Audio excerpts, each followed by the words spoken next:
பாருங்க தோசை ஊற்றிக்கிட்டு இருக்கேன். பிள்ளைங்களுக்கெல்லாம் தோசை ஊற்றுறேன். முடிஞ்ச வரைக்கும் சகோதரிகளை நம்ம வந்து நைட்டில் வந்து ஒரு 7 மணிக்கே சாப்பாடு கொடுத்துடணும்.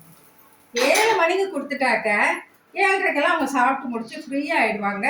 அப்புறம் 9 மணிக்கு 9:30க்கு படுத்தா கூட அவங்களுக்கு பாருங்க அடுப்பில் பால் வச்சுருக்கேன் பாருங்க. பால் வந்து நம்ம கொஞ்சம் காய்ச்சி நம்ம கொடுத்துட்டாக்க நல்லா ஃப்ரீயாக தூங்கிடுவாங்க நல்லா.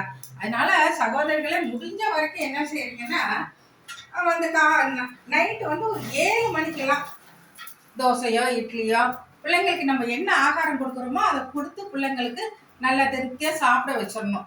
நம்ம அந்த 9:30 மணி 10 மணி கூட இப்போ உள்ளவங்கெல்லாம் டிவி பார்த்துட்டு நம்ம எல்லாம் முடிச்சுட்டு நம்ம பிள்ளைங்களுக்கு ஆகாரம் கொடுக்கும்போது அது ஒரு நேரத்தில் செரிமான கோளாறு கூட வரலாம், பிள்ளைங்களுக்கு ஒத்துக்காம போகலாம். இப்போ 7:30க்கெல்லாம் நம்ம 7க்கெல்லாம் சாப்பாடு கொடுத்தோம் ஃப்ரீயாக விளையாண்டு அவங்களுக்கு நல்லா செரிமானம் ஜீரண சக்தி ஆகிடும்.